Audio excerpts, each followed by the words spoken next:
Okay, we're all set. Hi, this is Ian Doyle, Board President of the Oregon Board of Pharmacy. We are resuming our Friday version of the Oregon Board of Pharmacy meeting, so to speak. We will continue now talking about package C7, that's Charlie 7, drug compounding. We will begin conversation with staff member Davis on 855-183. 0520, which is approximately line 890 in the board handout.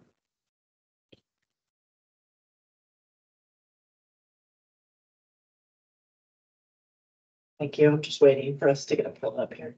And share. For those on Teams. There you go. Okay, so OAR 855-183-0520. So these are proposed rules for compounded drug recalls. The proposed rules were originally drafted based on two California laws, 4126.9 for the recall of non-sterile compounded drugs and 4127.8 for the recall of compounded sterile drugs. California passed these laws in 1996 and they became effective in 1997. So they've been on their books for a while. Remember that when the FDA approved manufactured products are recalled, there's a recall process. As you're familiar with the class 1, class 2, class 3 type recalls. Compounded drugs don't fall under that same recall structure. It's really up to the compounder to initiate the recall process. The FDA can request the compounder to start a recall process, just like they can request it of a manufacturer of an FDA approved drug. But it's a little bit different in just the way it plays out. So the work group has provided extensive feedback on this rule. This is probably one of the more debated rules within the work group. And the rule you're reviewing today is almost entirely different than the rule that went through the June-July 2023 rulemaking. And then even more so, it was further revised after the work group provided comment to board staff at their July 2023 meeting. So it has been updated. I reviewed the notes from the work group. There were 3 people that said they liked it as written. One had extensive comments and edits, and a couple of others had smaller comments. But again, I don't think there was any consensus from the group on this, so I just want to be clear about that. But this language is pretty much entirely different than even what the work group saw in July. So at this point, the rule says each drug outlet pharmacy, DIPDO, CF, and CHC that determines a recall is warranted must immediately issue a recall and immediately initiate communication with each recipient, drug outlet, prescriber, and patient receiving the recall drug that was dispensed or intended for use in the state, and document each attempt. Initial communication must be completed, A, within 12 hours of the recall if use or exposure to the recalled compounded drug will cause serious adverse health consequences or death. The confirmation that the recipient received the communication cannot be established within the time frame. The outlet must make 2 additional attempts to provide communication within 24 hours of the initial attempt. And for B, within 36 hours of the recall, if use or exposure to the recalled compounded drug might cause temporary or medically reversible adverse health consequences, or the probability of serious adverse health consequences is remote. If confirmation that the recipient received the communication cannot be established within this time frame, the outlet must make 2 additional attempts to provide communication within 24 hours of the initial attempt. Paren 2, if the recalled drug is not likely to cause adverse health consequences, the recipient, drug outlet, prescriber, or patient receiving the recalled drug that was dispensed or intended for use in the state must be notified within 72 hours of the recall, and the pharmacy must document the notification. In Paren 3, in the event that all attempts to inform the recipient are unsuccessful in Paren 1, the outlet must send notification via certified mail. In Paren 4, a drug outlet pharmacy, DIPDO, CF, or CHC that has been advised that a patient has been harmed by using a compounded product potentially attributable to the outlet must report that to MedWatch within 72 hours of being advised. As a reminder, I covered this earlier today, 503B pharmacies are required to notify MedWatch in the event of patient harm that's attributable to a product that was made by that entity. The FDA conducts active surveillance to identify issues. That's how they found out about the NECC issue. Agency staff believe it is in the best interest of patient safety for 503A pharmacies to also report harm from compounded products to MedWatch. In paren 5, the board must be notified of a recall in paren 1 on a form provided by the board within 10 business days of issuing the recall. So again, I give this back to you, Board President Doyle, for board discussion. Do you want this rule at all? Do you not want this rule? Do you want this rule with it being less stringent? Open to all feedback and considerations. Member Doyle, we'll have discussion, for 255-183-0520. Board Member Hall. Member Hall.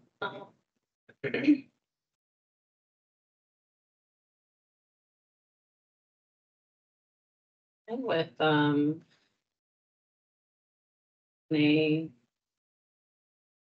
I feel like the 48 hours just easier to remember, but no, it's for safety. 36 hours is next business day, maybe, was that intended? I don't know. But what everybody else thinks about that.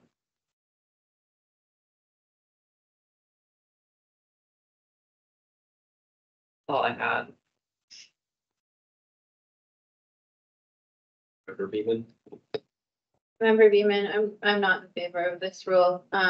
It's really restrictive. And from my memories of comments in the work group, believe the word impossible was used at some point. And I think given where pharmacy was when this was put together, and I know it's been edited since, and where it is now in terms of staffing and availability, and I think it's even more impossible to meet at these specific standards. So I'm not in favor of this.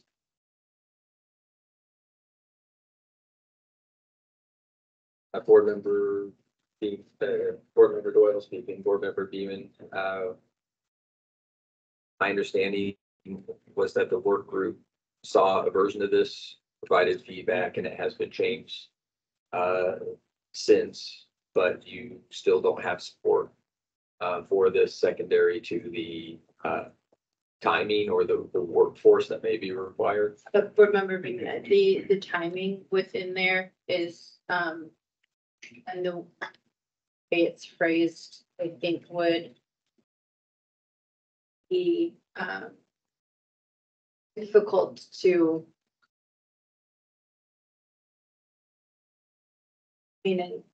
because it's, even with the changes since the work group and based on the work group's feedback, those changes, I still find this too restrictive.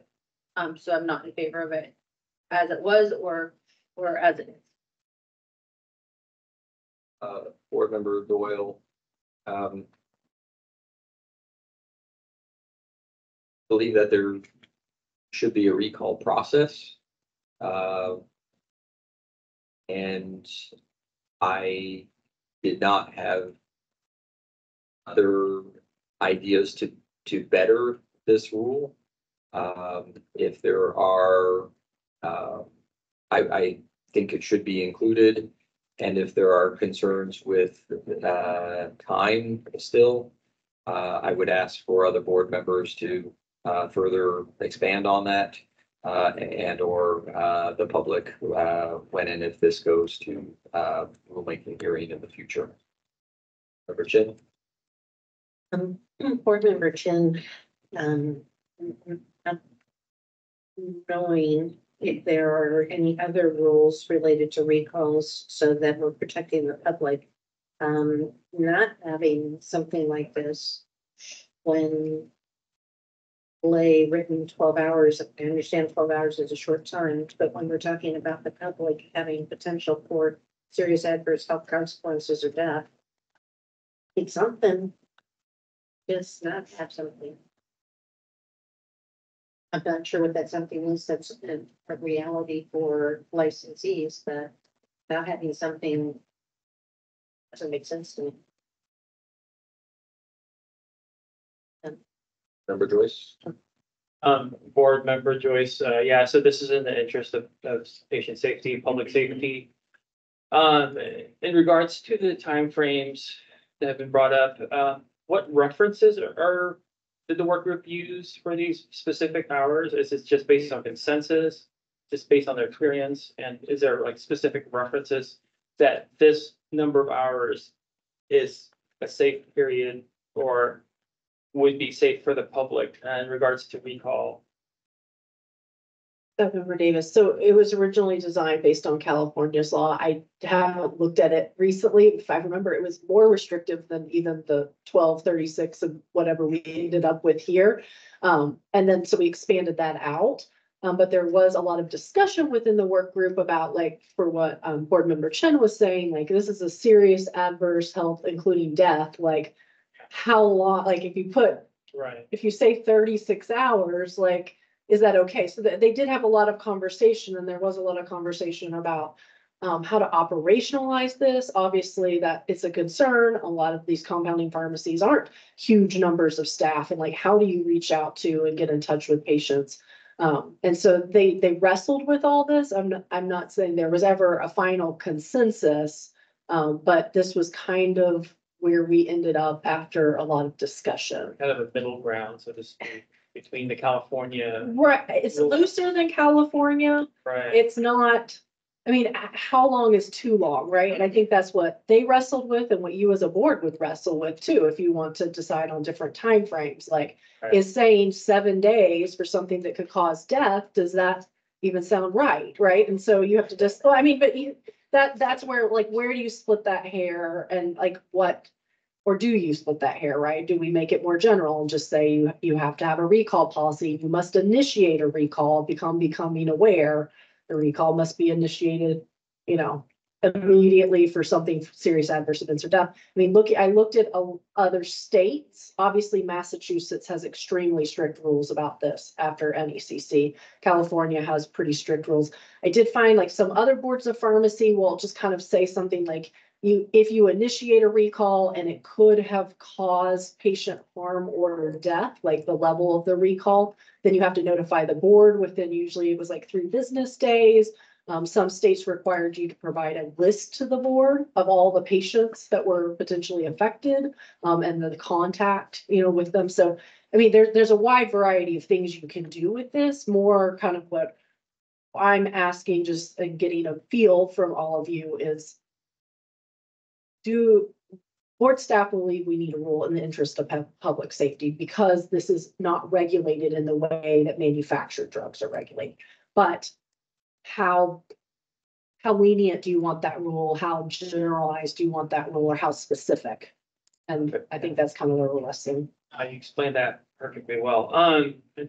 Clear. So I obviously, I believe in having a rule in place.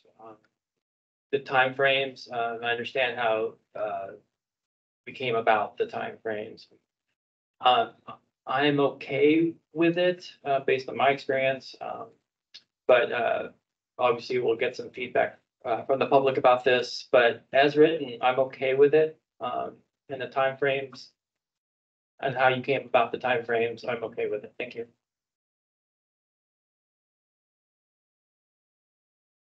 Member Patel? Board Member Patel. There's a difference between 503A and 503B, right? 503B, they have to follow manufacturing practice, right? Makes sense. You have to do MAD watch and everything. 503, hey, compounding pharmacy, this one is virtually impossible. Like, you're comparing orange to apple. Like NCC, yeah, I heard that, Massachusetts. That was the 503B, not 503A. They didn't follow the good manufacturing practice. It's like we are keep comparing that orange to apple with that Massachusetts. Yeah, sure, Massachusetts is going to be more stricter. Sure, that Boston Children's Hospital is going to be more stricter, having like all those safeguards, but only Massachusetts. How about the rest of the states? This is virtually impossible. Yeah, you should have on some line that pharmacy, compounding pharmacy should have some recall process, but this one, I don't know. This is just impossible. Member Evans? Board member Kevin, board member Patel. So would you like disagree that there should be a time frame for notifying the public or patients who may have been impacted? With 36 hours, do you think there should be a time frame? This is Board Member Patel. I would say there shouldn't be a time frame. No, it's it's two different facility we are talking about, 53A and 53B. Like we get like recall notice personally, me, like every day. Like there is sterile compounding recall from the manufacturer, drug recall, right? But if there's a class 3 drug recall, do you think like we are going to call every patient? It's just because there's a mistake in the label, right? There's so many different classes of recalls too, right? This case, board member Henry says, recall compound drug might cause temporary or medically reversible adverse health consequences. So I read that to say that,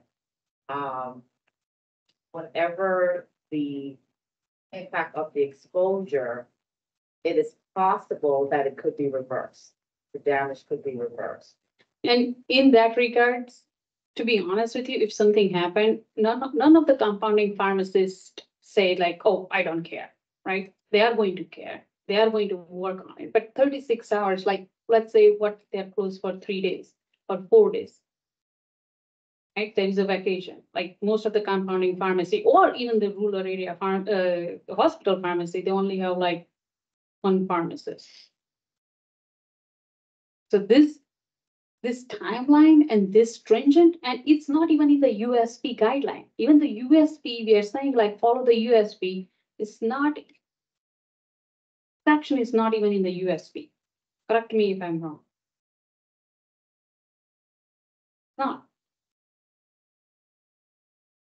Board member Hemmings again. So what is the time frame of FDA approved in situations where recall is necessary? Is there a time frame? Board Member And if DeBarmore? so, sorry, if so, why would we match that with this? Not an expert in this area, so my question may not make sense to everyone. Board member Dormer, and I was actually spending a lot of time looking to see if there were words, and there's not words specifically, that there must be a strategy, to define it, what like has been done here. Is it gonna cause death? That is severe. And then based on what type of recall it is, what are the actions from there? And manufacturer, the organization must have a strategy for responding depending on the level of recall. It may be public notice if it's something that's been widely distributed. Grocery stores, news puts up things because it was contaminated and it's been widely distributed, right? It could cause harm. I appreciate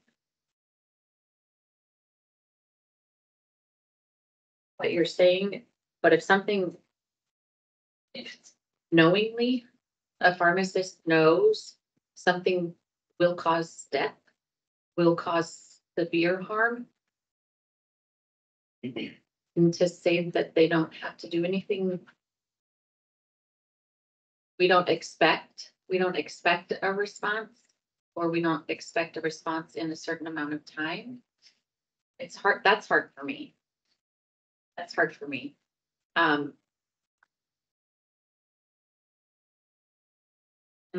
Do I think we need to necessarily we need to define it? That's where I'm struggling. But there has to be something. There has to be a procedure, right? There has to be something. So I don't want to publicly say, if you're on vacation, if you have vacation tomorrow, you don't have to worry about it because you have vacation tomorrow. I can't say that. If you know something's gonna cause harm, better have a policy that tells you you're not going on vacation tomorrow, you're gonna figure this out. Board Member Patel, and I understand, but I don't think so any of the pharmacy knowingly, they say like this one is going to harm and I don't care. I personally, as a pharmacist, I Agree. hardly believe that. you know? Agree. But I just wanted to clear the record because how you said it, that's how it sounded. I know you didn't mean it that way. I know you absolutely didn't mean it that way, and pharmacists wouldn't do that either. There has to be, pharmacies have to have a policy, but it also has to be reasonable, right? Knowingly having something that could cause somebody death or severe harm.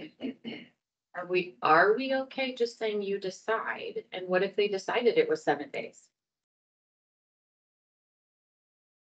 What if they decided it was 7 days and they knew that it could cause death?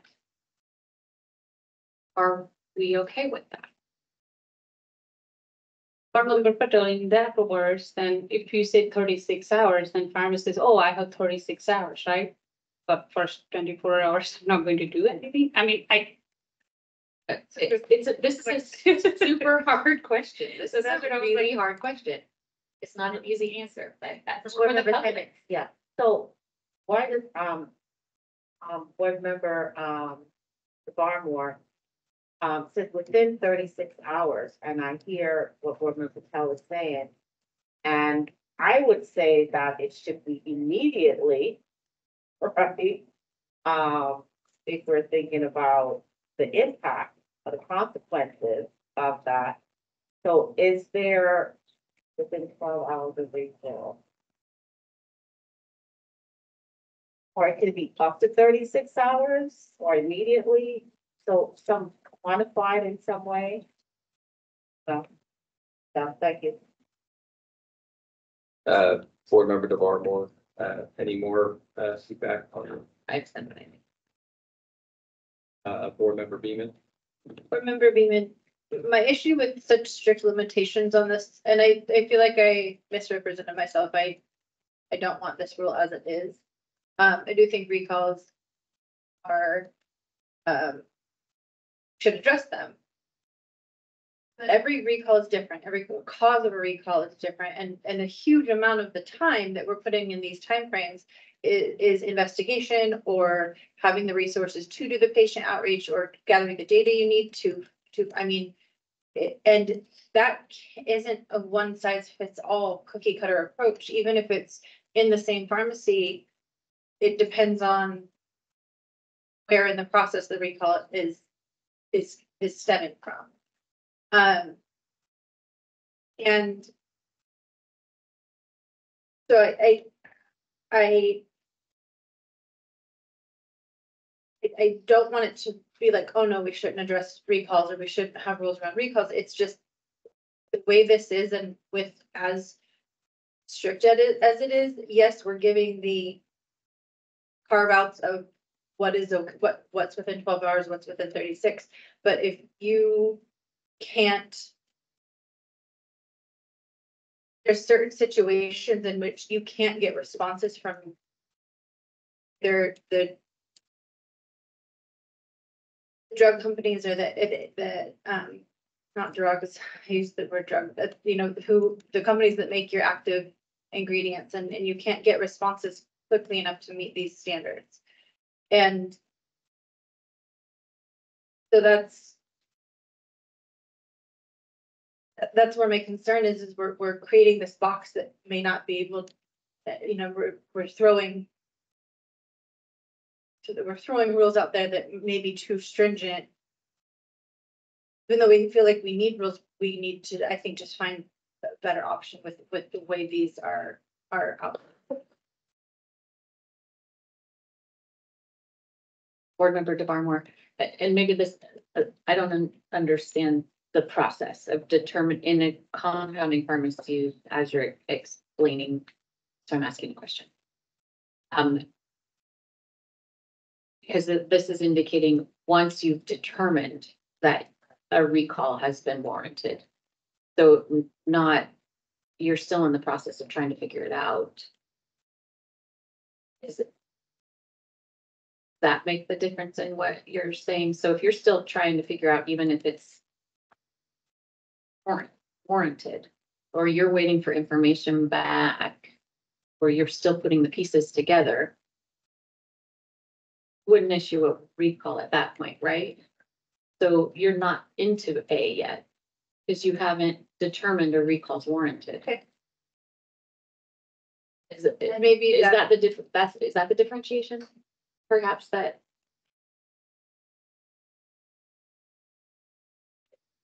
And this is when you know that you've issued your recall.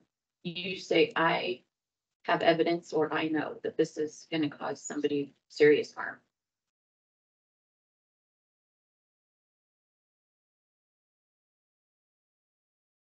That's how I read it. That's how I read it, and that's how I thought it was. That's how I read it too, after. Not while you're doing an investigation. This board member Beeman, so then how would you, because I read it as if problem stemmed from the original manufactured chemical issuing a recall.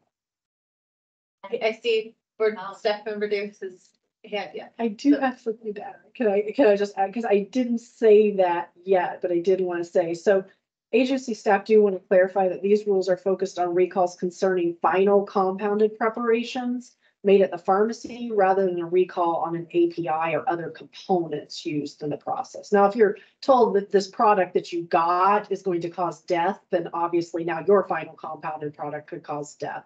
But it was more from your manufacturing or compounding of the product that results in the need for the recall. But this was written, and there may be a way to write that better into this rule. We recognize that. We're still working on that language because the work group did have quite a bit of conversation, like, well, when I find out that all of my whatever component has to be recalled, that, you know, that's a lot of patients that have to be called. Like, I think there was like one manufacturer that like recalled every product on the market, and not for level 1 reasons here, like for lower down reasons. So something like that. But if you want us to modify some rule language to make that clear, because you don't feel that's clear, please state that so that we can. Remember being, I didn't think that was clear because mine went down the, oh my goodness, rabbit hole of how, you know, to respond to a recall is already a big undertaking, is my understanding.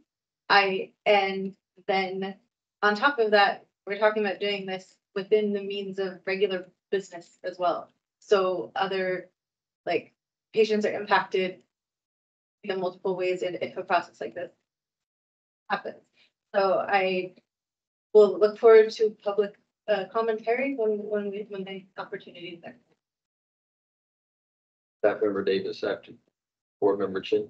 Sorry, board member Chin, just in response to if this happens and how it has a downward, it does, but it does in all healthcare when there's an emergency. And or in a lot of other situations. So when oftentimes there's a log of patients when something hits the fan, that's an emergency, and we need to stop what we're doing to address this because this can affect other people's lives. Yes, there's some other lives here, but most of them, we can triage to what needs to absolutely get done, what can be put on a back burner while we're saving potential lives here, right? So it's, everything has a reaction to, but we have to prepare for those reactions. Member Davis, do you have any specific questions that you'd like to ask the board further on this rule? Yes, I do. And a clarification, I did pull up the California laws just because I haven't looked at them in a long time, so full transparency. California law is the within 12 hours for a serious adverse health consequences or death. So it is essentially the 1A. Their law does not address the other categories of recalls. We had added that because we felt like that was, like, well, then you don't have to do a recall. Like what is that? So those were generated by us and utilizing the FDA's recall classifications, but not calling it category 1, 2, 3. Their law also does require the report to MedWatch for both CNSPs and CSPs. So I just wanted to clarify just because I had looked at that. And I think that was the last piece I kind of wanted to make sure. I think I've gotten some good feedback from the board, kind of where you're headed in a general direction. And we can obviously keep reworking these rules and work with the work group or get comments from interested parties. But the question about, I didn't hear many people address the MedWatch in Parent 4. And should that be retained in rule or not? So if we could just do a quick round robin so we kind of know which way we're going with that. Member Hall, your comments on MedWatch?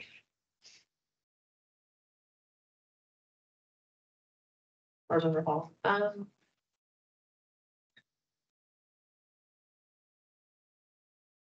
Have any comments on it at the moment? Member Bevan? Um,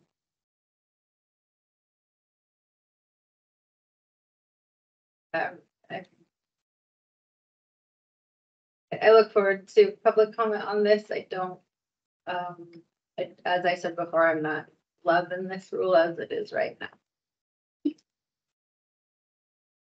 now. Board Member Doyle.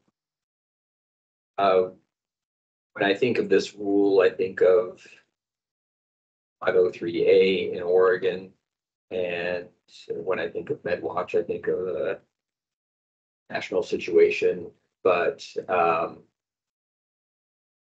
many of the compounded pharmacies in Oregon potentially could distribute medications outside of Oregon. And therefore, it seems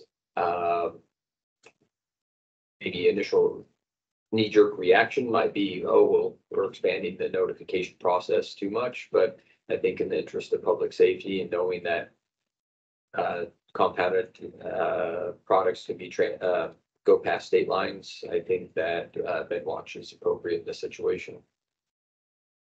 Board Member Chin, I have no comment. Member Joyce. Board Member Joyce, yeah, I think it's appropriate. But I'll wait for feedback. I had a question about the Class 1 designation. Is that an official designation? Who makes the Class 1 designation for Class 1? I mean, for Class 1 recalls, who calls it a Class 1 recall? Is it the FDA? Is it manufacturers? There's a time frame for Class 1. That Member Davis might be looking up the answer. It's on the FDA's website that recalls are classified into numerical designations 1, 2, or 3 by the FDA to indicate the relative degree of health hazard presented by the product. So class 1 is a situation where there's a reasonable probability that the use of or exposure to the product will cause serious adverse health consequences or death. Class 2 is temporary or medically reversible adverse health consequences, and class 3 is not likely to cause adverse health consequences. So determined by the FDA. Yeah, in regards to MedWatch, at this stage, I support it.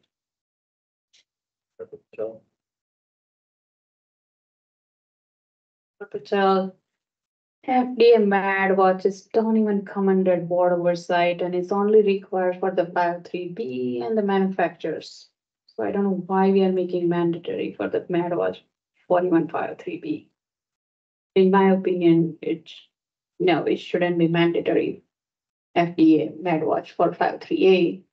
It should be suggested, recommended, non-mandatory. No comment. Board member DeBarmore, I feel like this would open up a lot, considering all the different drug outlet licenses we have. This would potentially, if there was, would include an inpatient pharmacy. It just says potential harm. Could that be an allergic reaction? Could that be a drug interaction that created harm? It says the patient has been harmed, not potential harm, just to clarify. Potentially attributable is, I guess that's what I was. Potentially attributable to.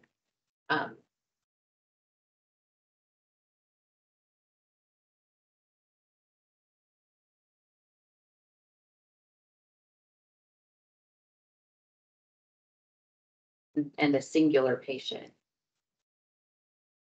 Feel like the 503B purpose is because it's a larger manufacturing, it impacts a larger group. And when you get down to just a singular patient, there's so many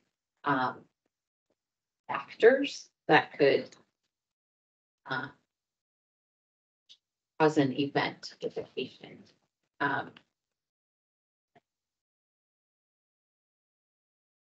I don't know. I don't know how much value that brings in reporting to MedWatch in this circumstance.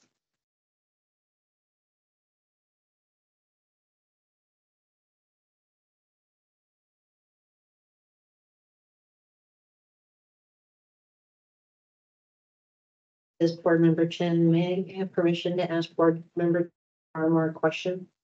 So that makes sense to me because all kinds of stuff happens and it's not. I understand where that wouldn't rise to the level of that, but if we were just looking at class 1, as noted, somebody died and there's a potential that this can cause other deaths, would that be the only time that you would consider maybe reporting to MedWatch, or would there be not any time? I mean, this nebulous thing that you're talking about doesn't make sense to me.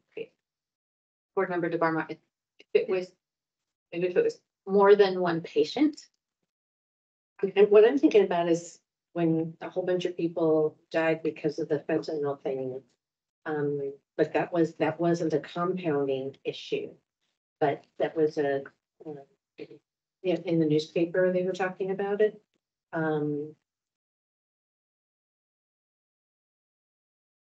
It just makes sense. If there was a potential that it could be bigger than this one specific, person, right? or bigger than one person, bigger than one patient. I think that's where I see value. If it was bigger than one patient. Similar circumstances, but bigger than one patient. Saying that one life is okay?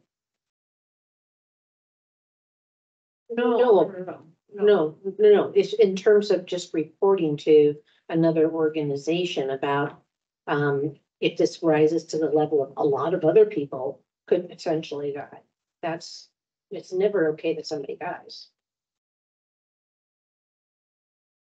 Member Doyle, board member Evans, I think the MedWatch national program to report to, I'm understanding that if a recall is isolated to a single product, to a single person, that will have been already recalled for that single person.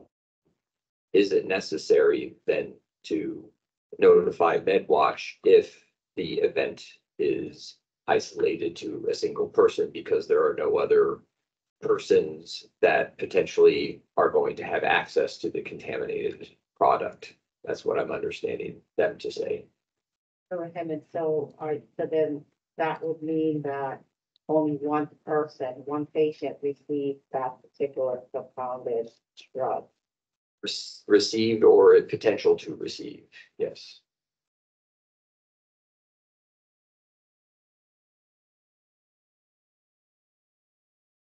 So it's board member Joyce. So for example, let's say it was mixed incorrectly. And it caused patient harm, that one product, that one patient. But then that medication didn't cause any harm to any other patients. That would be an example of like, there's no need, there was, it was isolated to one drug, one patient. And now if there were multiple patients, multiple vials of the same drug, that might be reportable to MedDoc.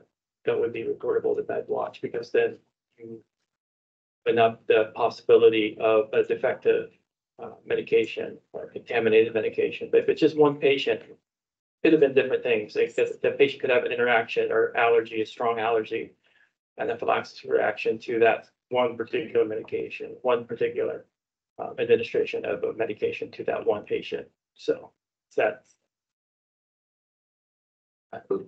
So I know what you're saying. I understand what you're saying. One life, but you can isolate it to that one patient. There's need to, unless it becomes multiple patients. Board member Doyle, board staff has received our input on MedWatch, and board staff will determine whether or not, based off of our input and other information that they have, whether or not there could be potentially any parameters of reporting on MedWatch. We'll see what is brought back to us. Next up is OAR 855-183-0550. This is records general requirements. For those on the phone, approximately line 930. Similar to policies and procedures, the records rules that are proposed here include items that are also required in the 795, 797 standards.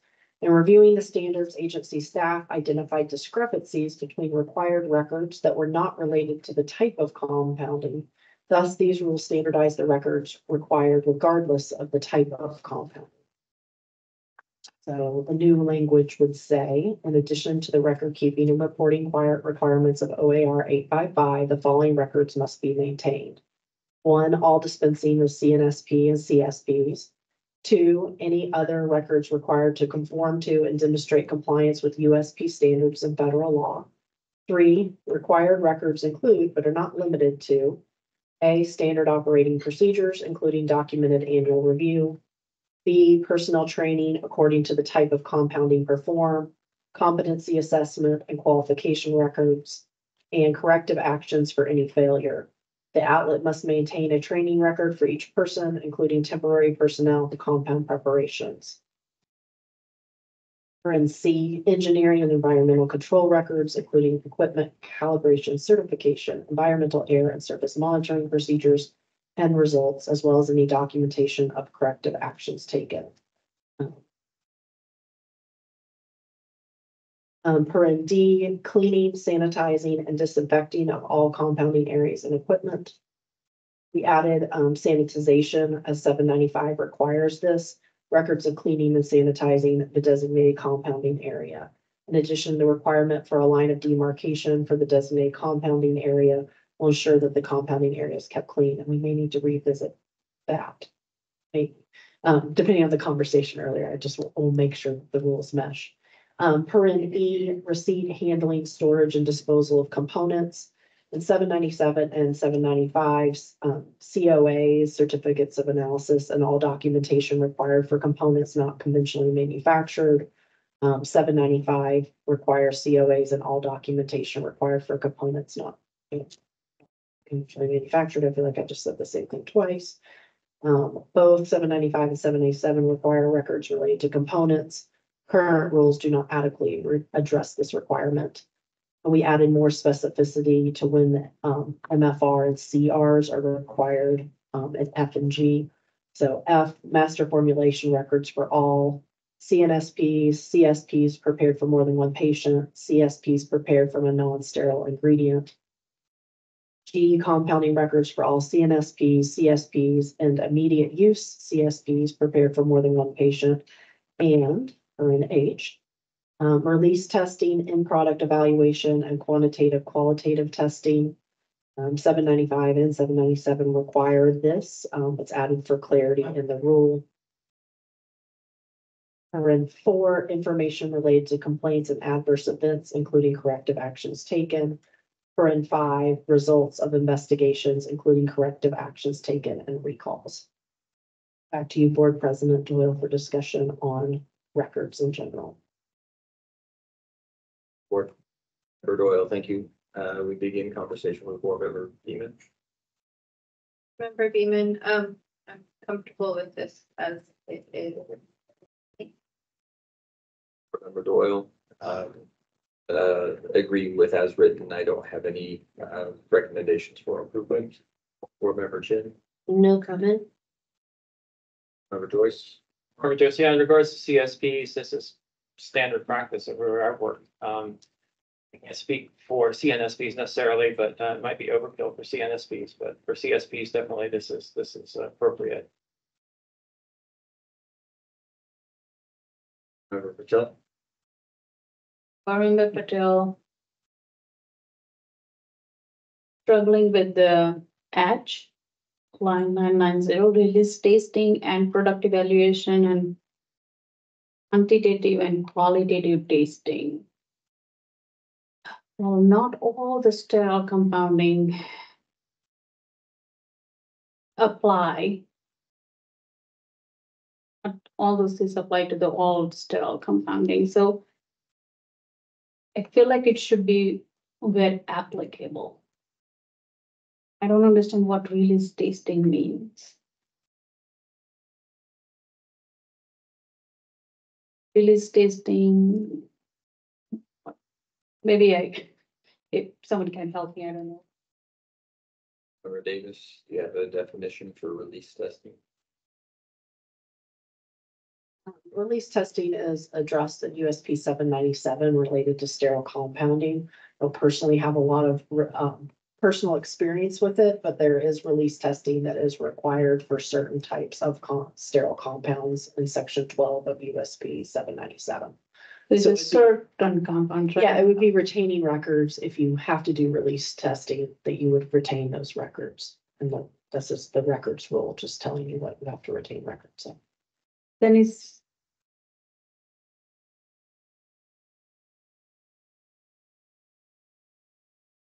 To me, it's like you. Do all the compounds, so I feel like it should be where applicable. But those compound is not applicable. We can work on language to make that clear, probably in the lead in. Something, depending on the type of compounding being performed. And the same goes to quantitative and qualitative tasting as well. Some require quantitative, but not necessarily apply to qualitative, quantitative to all the.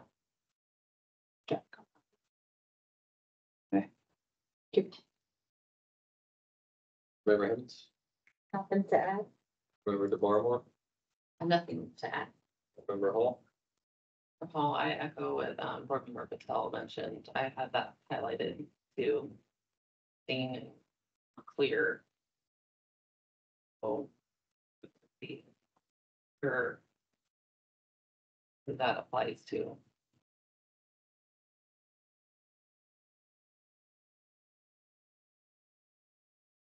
you.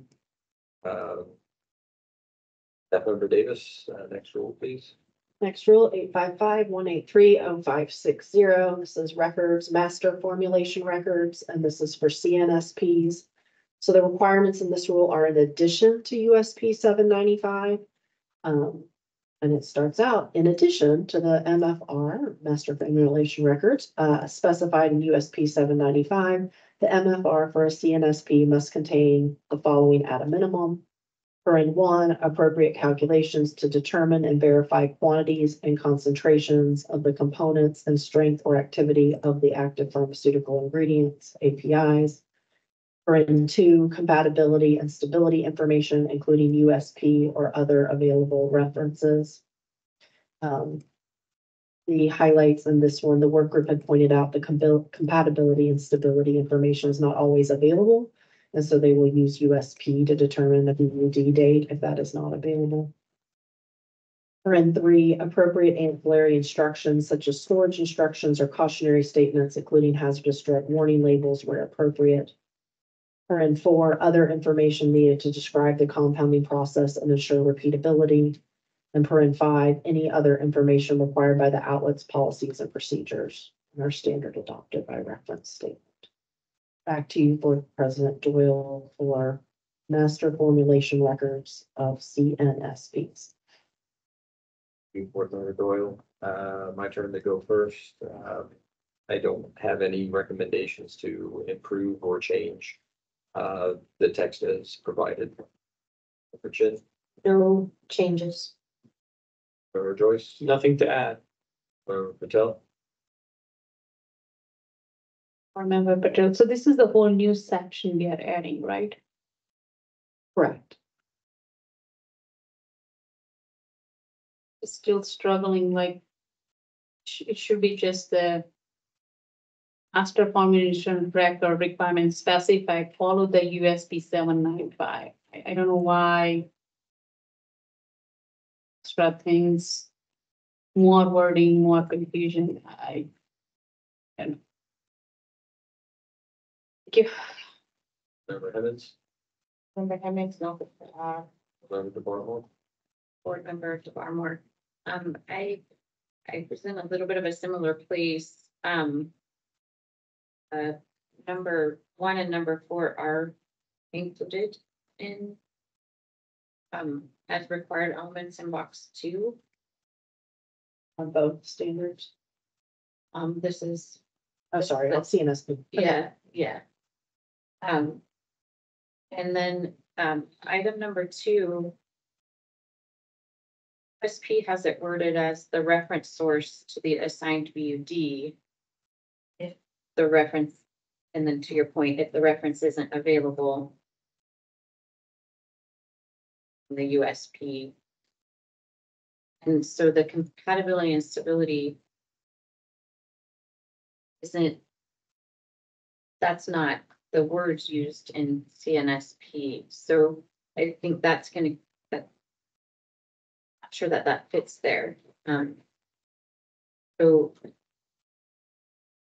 me, I think we need to follow what's in USP. It's pretty strict. I mean, it's pretty straightforward, and complete. And that the appropriate ancillary instructions. That's part of our labeling requirements.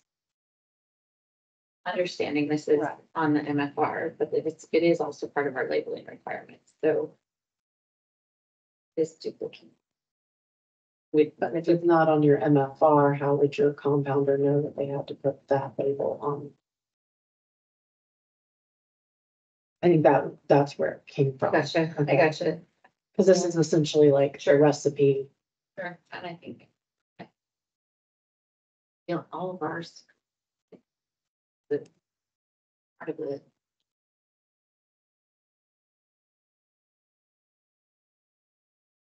That would be the only element.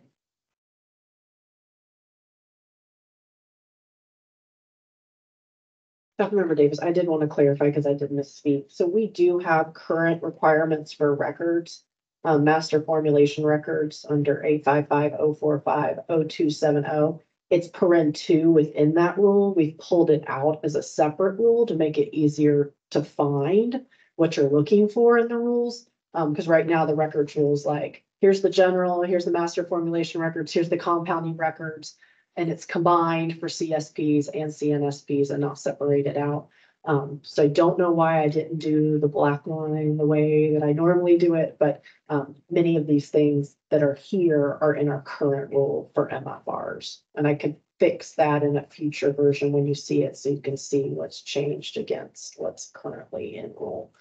But there's, right now it's 2A through J, and this only goes to number 5, so we've much condensed what's required, trying to not duplicate what's in the standard, and I heard that you found a couple things that are duplicated in the standard, so. So in box 2, it does say labeling requirements, which, for instance, shape well, and so I think that would capture the appropriate ancillary instructions. But if others don't feel the same, I could go either way on that. Member Hall, Member Hall, I have no comments. Member Beeman, Board Member Beeman, I'm more in favor of following, USP.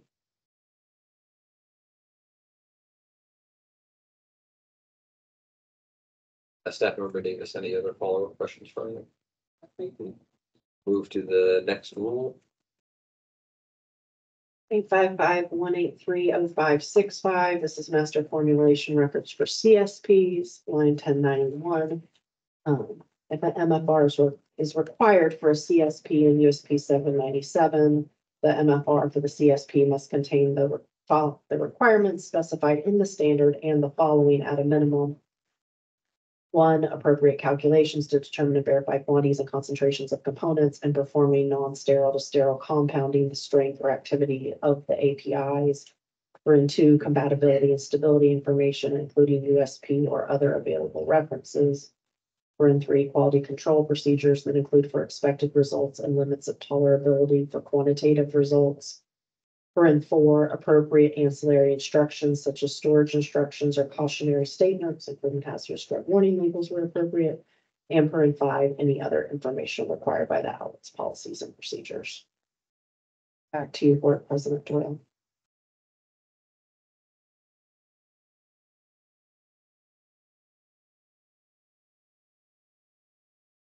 Member Doyle, thank you. Begin with Board Member Chin for comments on 855-183-0565.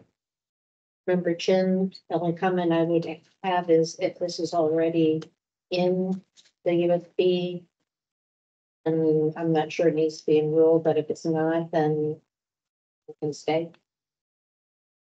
For Joyce, Board Member Joyce, I'm just reading it line by line. I mean, 1, I'm fine. 2, compatibility and stability information, including USB and other available references. That's okay.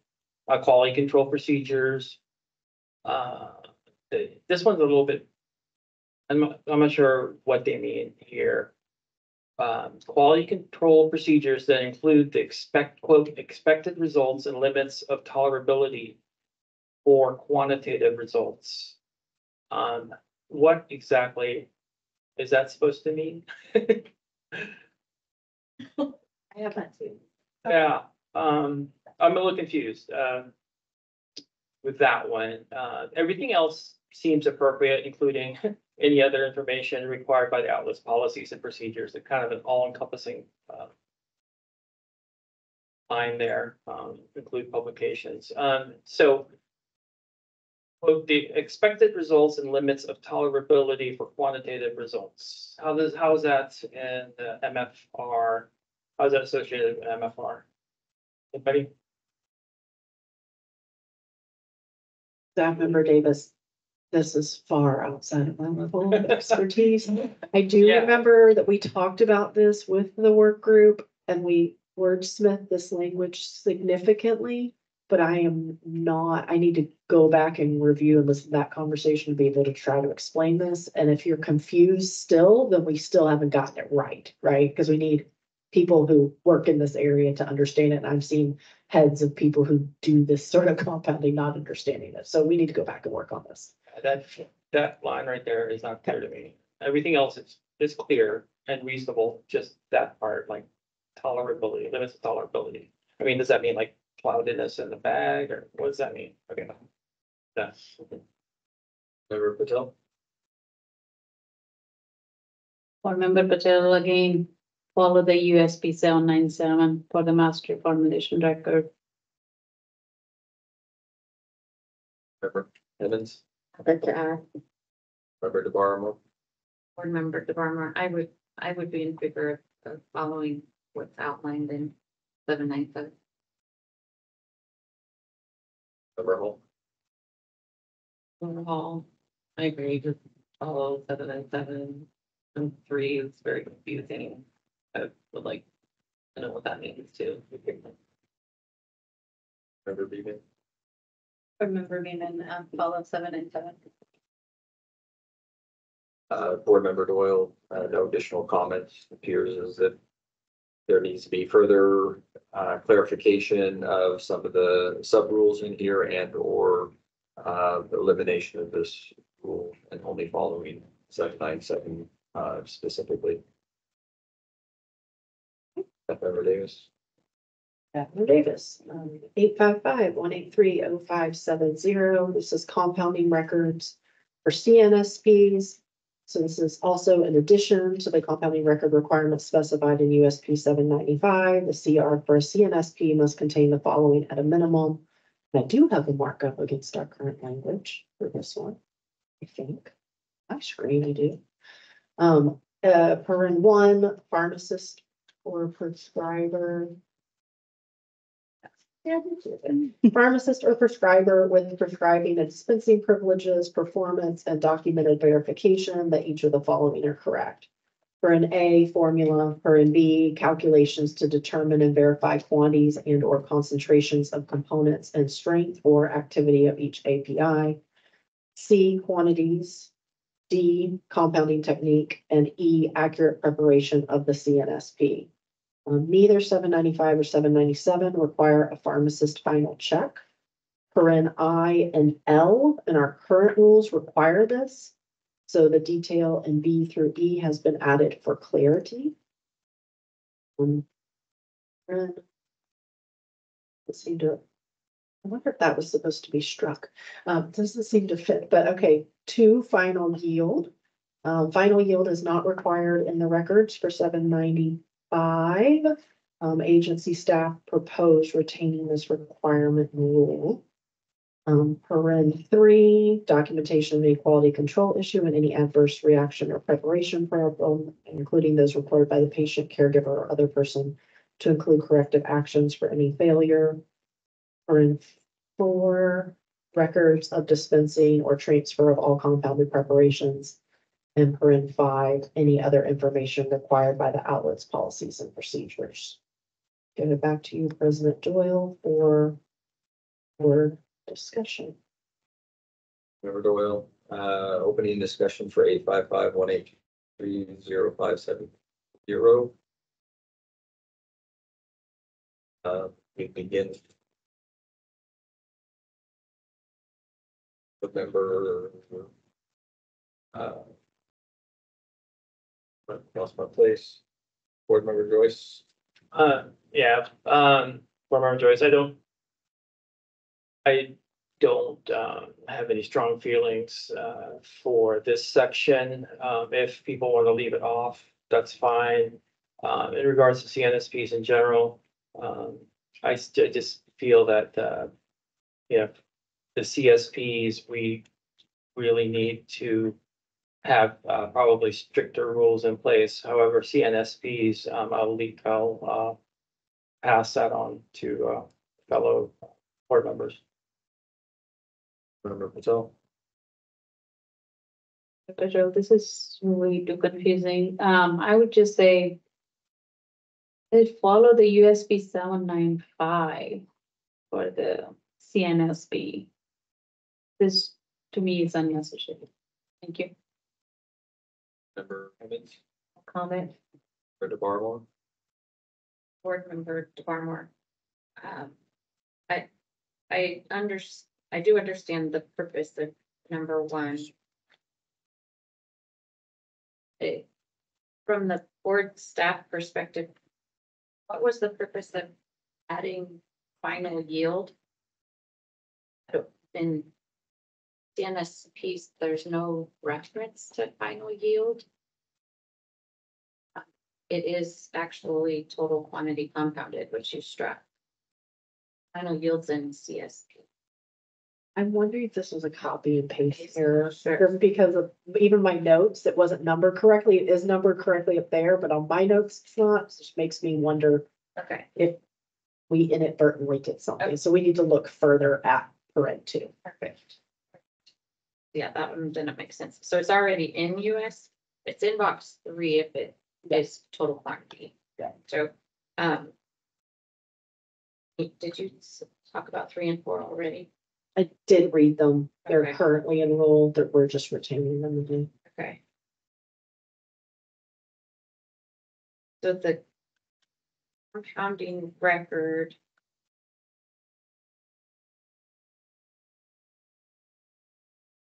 Record on the compounding record.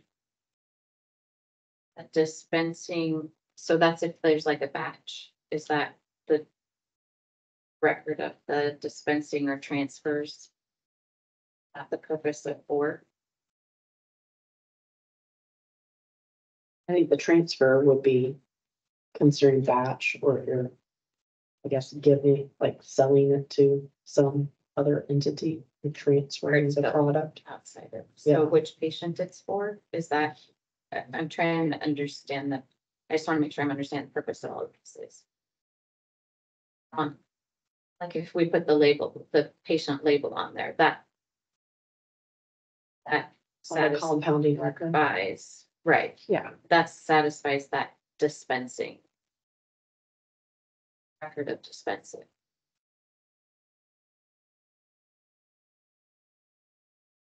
Or if it's transferred, it's where it went to.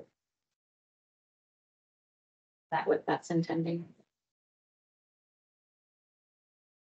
that was in there. It was in there before, yes, is that?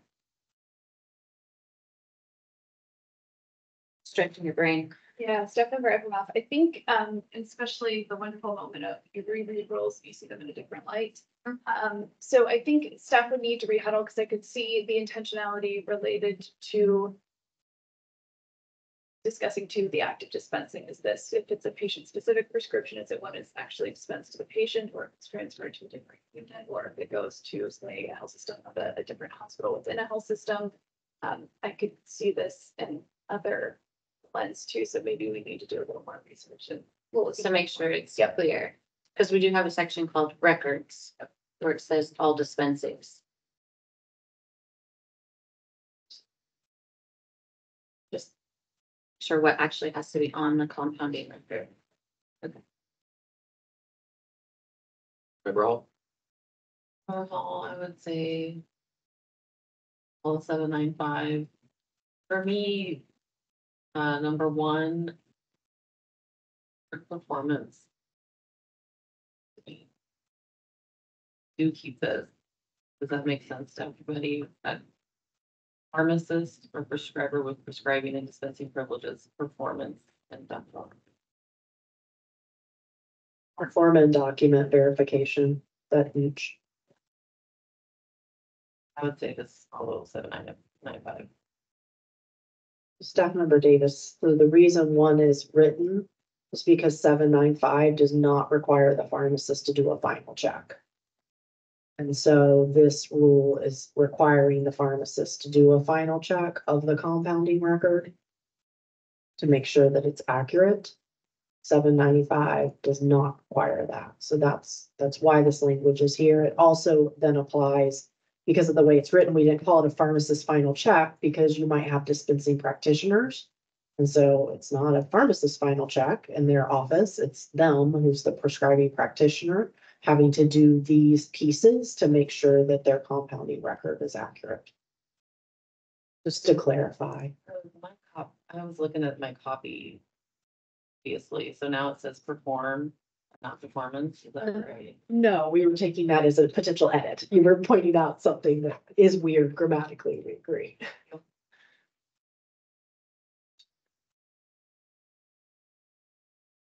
Member Beaman?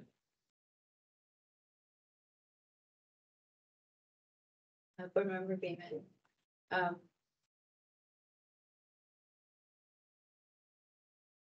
And I reserve comments for the next time that we see this when it's cleaned up a little.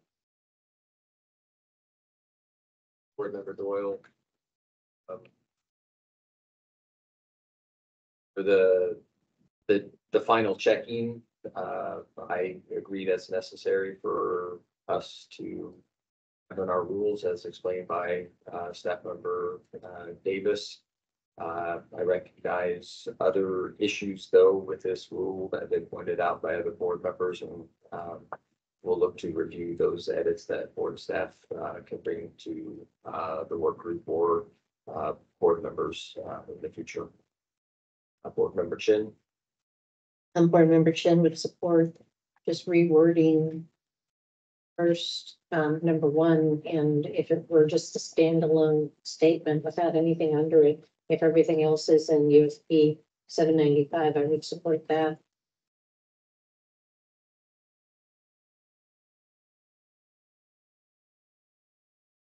Don't call it final verification because that means something else in your other wording. So what other word did you put there? I don't know, but that's essentially what needs to be there. Member DeVarmo. Sorry, Board Member DeVarmo, one more thing, in 1C. Just the word quantities is it, that, doesn't make sense to me. For a compound, I kind of follow the language as if it's weight and measure of each component, or if it was the total quantity of the full compound. Which is per two potentially. Right, yeah, what was the purpose of the word quantities? To me, it was the Components. components, right? It was kind of the pre-check before all the things get mixed together. Really?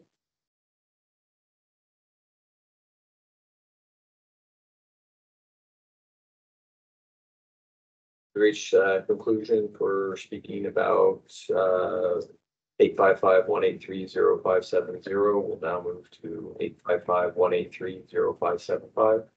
This is records, compounding records for CSPs, so it reads very similarly.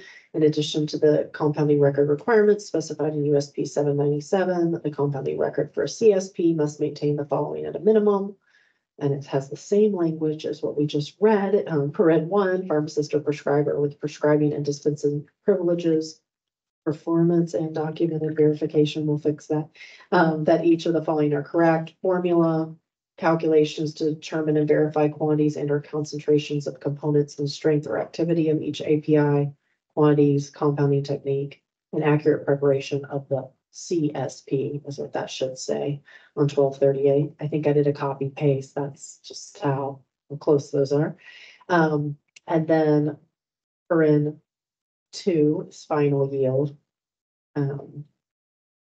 And then paren 3, 4, and 5 are the same as what we just went over for CNSP. So I'll give it back to you, President Doyle, for discussion. Discussion begins with, board member Patel. Amen. So follow the USP standards, so I don't, I just, it's too much, the extra words does not make any sense to me, so I'll go with my previous recommendation. Member Evans, No comment. member DeVarmo. Board Member DeVarmo, I think it's just the same comments, the quantities and for to it. 797 says, Final yield is right for some. yeah, it says both. It wants final yield and total quantity. That's all. Member Hall, same comment on number 1, just I'll read so performance. And under D. I don't know what that means by compounding technique. Is that like where it was compounded and the type of hood or? But I had.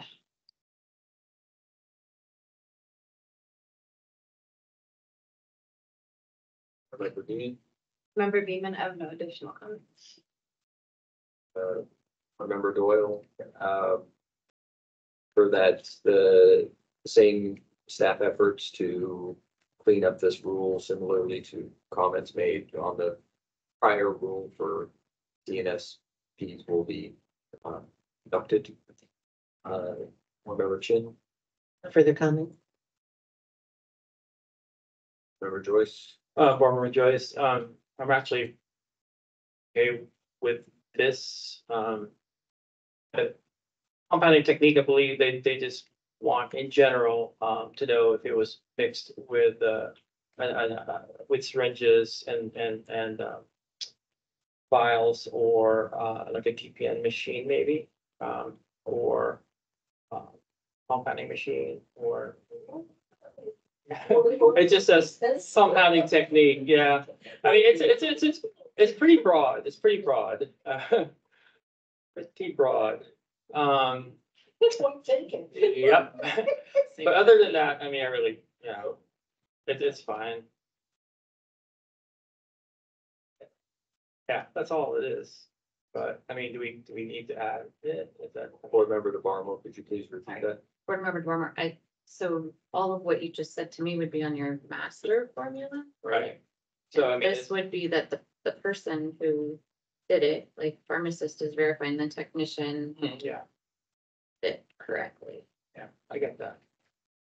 Yeah, I mean, it's the final check done by the pharmacist after the medication has been mixed or prior to the medication being mixed. That's how I read it.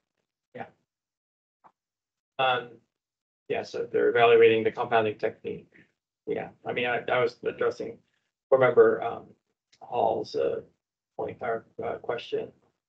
But yeah, I'm neutral to this. I mean, everything I see is standard practice.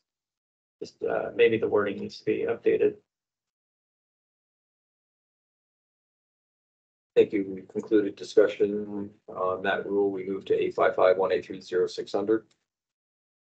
855-183-0600 prohibited practices, line 1260.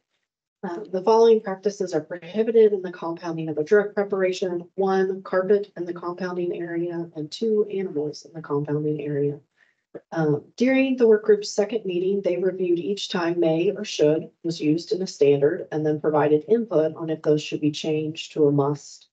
The prohibited practices for the carpet, I specifically have documentation, was resounding 1, 2, 3, 4, 5 of the work group members said that should be a must and prohibit carpet in the compounding area.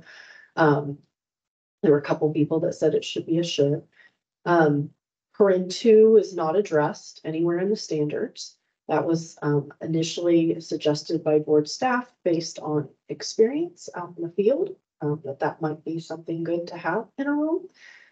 We also originally had included the proxy verification here, and then that had gotten moved to the general requirements that we discussed earlier. So this rule has changed a good bit. I would say the one piece that the work group really provided the very strong feedback on was the no carpet in the compounding area. So back to you Board President Doyle for board discussion. Board Member Doyle, thank you. We'll start with board member minutes. Board Member Clemens,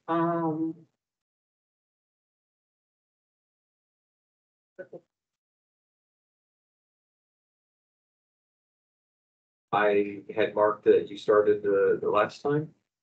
And you said that you wanted to follow 795 for. I don't care. So what we're saying here is that they should not have carpet in the compounded area and no animals. Correct. This new? This is a new rule. Oh, prior to this, they could? I'd have to let compounding people maybe speak to that. So carpet in the compounding area, I know for 797 has not been allowed for sterile preparations. Obviously, carpet cannot be kept sterile.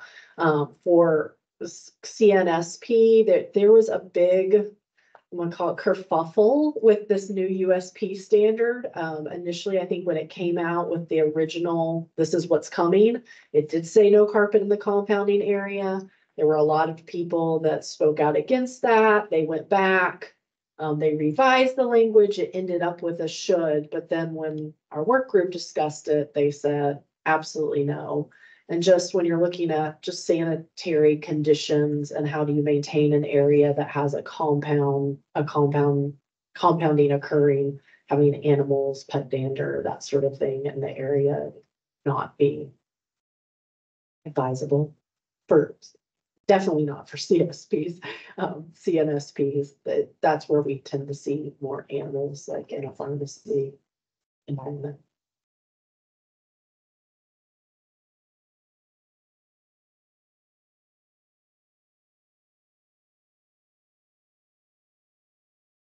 I'm in support of this. Member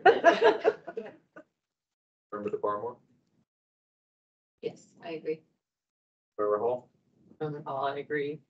Member Beaman, I agree.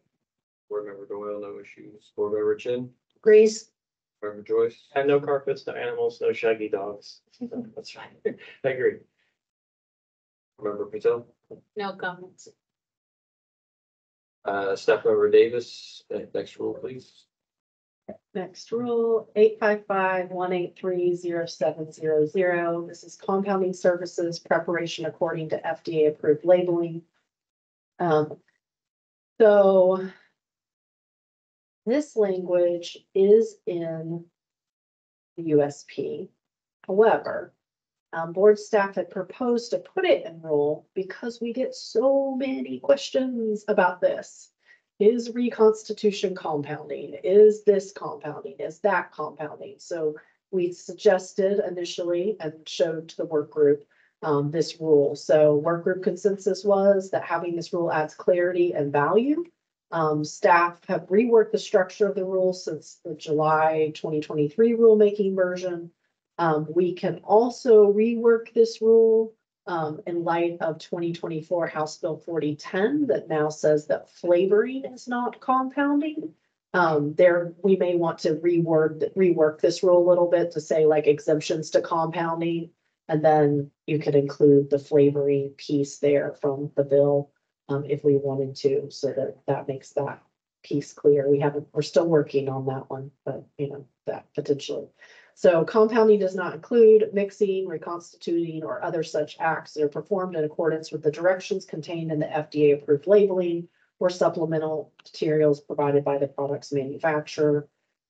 Friend 2, preparing a conventionally manufactured sterile product in accordance with the directions in the manufacturer's FDA approved labeling when the product is prepared as a single dose for an individual patient.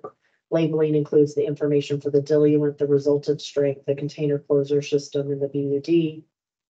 3, the docking and activation of a proprietary bag and vial system in accordance with FDA approved labeling for immediate administration to an individual patient. Back to you, Board President Doyle, for further discussion. Thank you, Board Member Doyle, speaking, opening comments for 855-183-0700, opening that with Board Member DeBarmore. Board Member DeBarmore, I appreciate the understanding as to why there was a desire to have it added to rule. And if it will assist increase the number of questions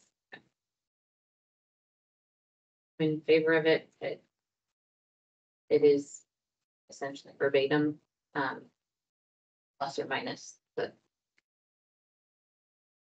plus the flavorings if that comes. Member Hall, Member Hall.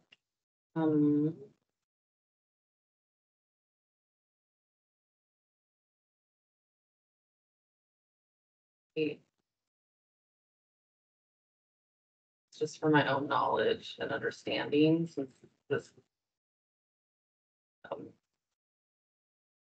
for 3.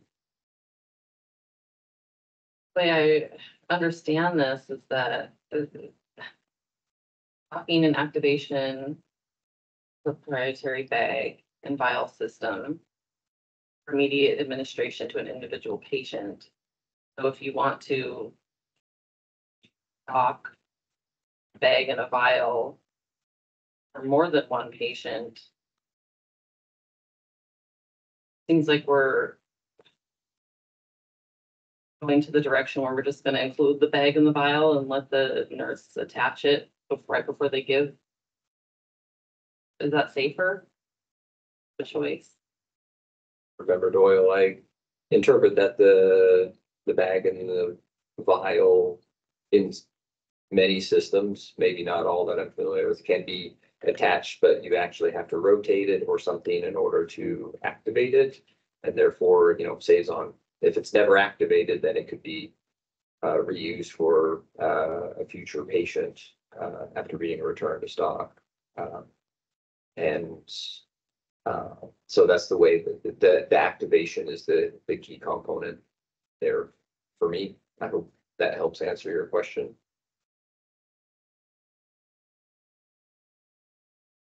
The USP 797 does say that docking of the proprietary bag and vial systems for future activation and administration is considered compounding. So it's just immediate use to an individual patient that is exempted.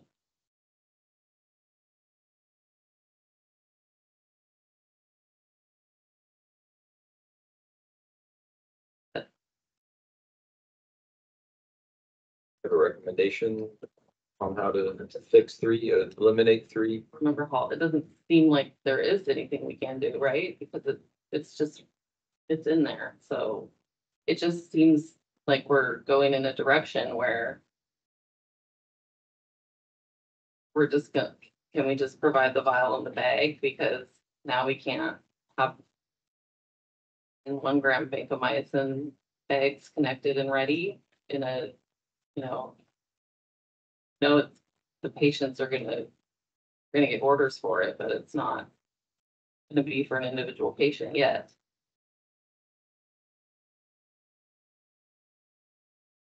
Board Member Doyle, or Staff Member Davis, you had said that can you reread the last statement that USP says compounding is?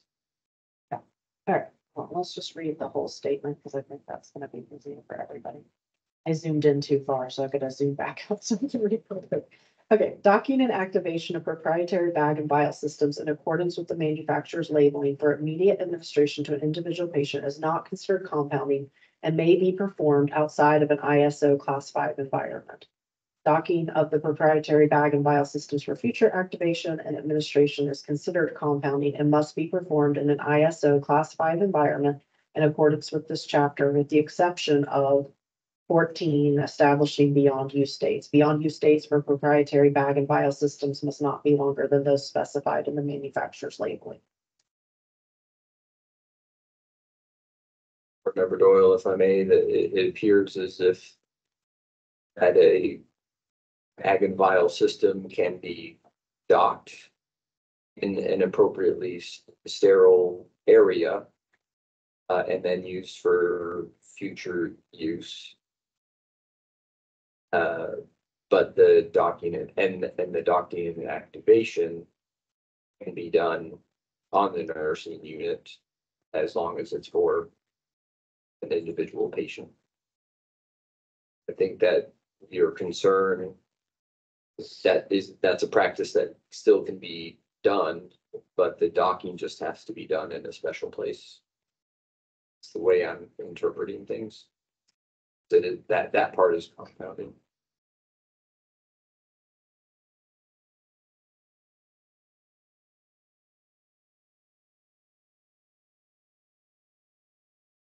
Like to see, Robert Hall, I would like that more clear.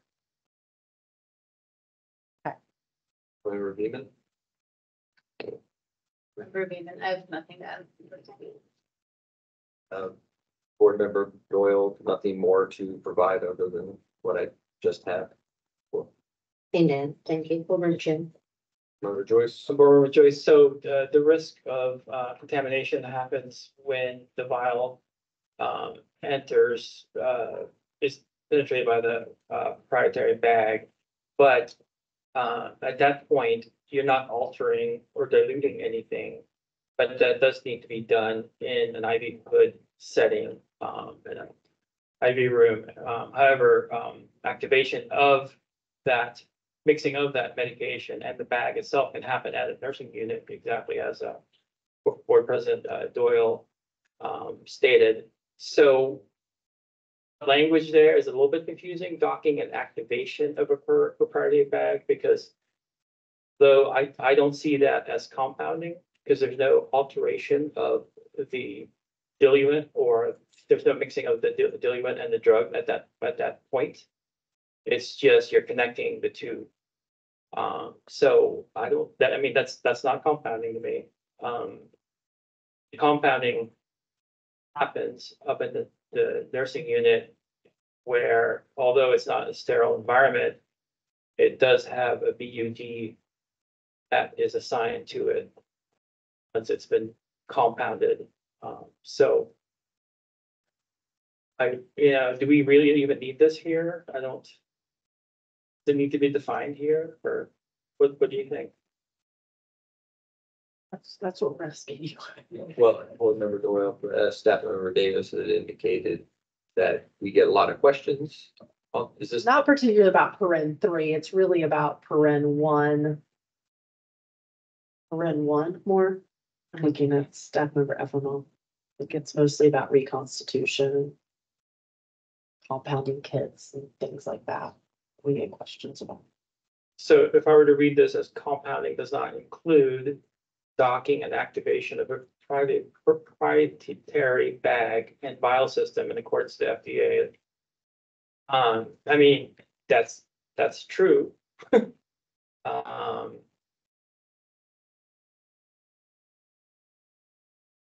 FDA approved labeling for immediate administration to an individual patient, that's not necessarily true.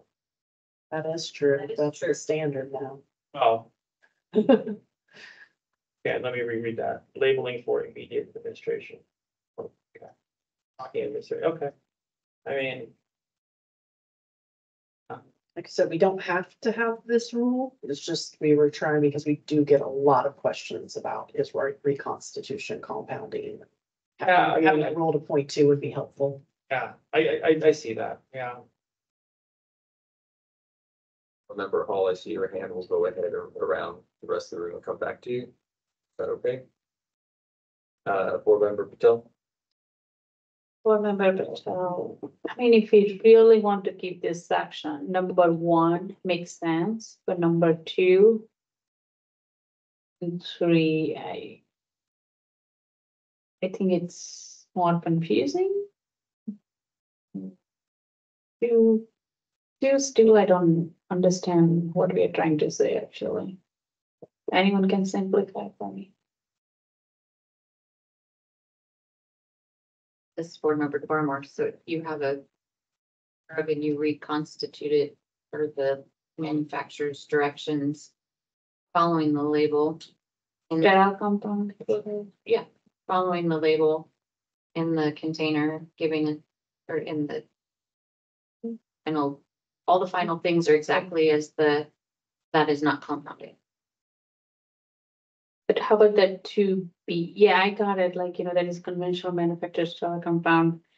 And then A also, I get it, but what is the B? It's like labeling include the information for diluent and the resultant strength and the container closure system and beyond. The manufacturer labeling includes diluent, the resultant strength, everything you do follows exactly the label that the manufacturer has provided, or the supplemental information the manufacturer has provided. You're following everything that's included with that product. You're making no modifications.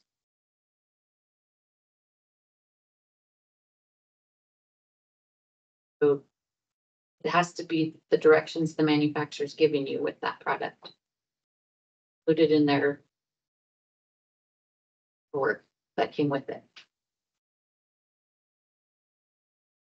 If you choose to use a different type of Diluent or a different concentration that you result in, or that is compounding. enclosure system, that's compounding. If you want to, you have a document that says you can give it a different BUD, that's compounding. Member Hennons? Nothing to add. That concludes conversation on 855-183-0700. that will temporarily suspend our conversation of the compounding rules. If we have time, following the other business that we'll be moving into, then we'll go back into conversation and potentially complete review of compounding. At this time, it's 2:35. We'll take a 15-minute break and resume work at 2:50. We will resume work with best practices, board best practices and a survey with Executive Director Fox.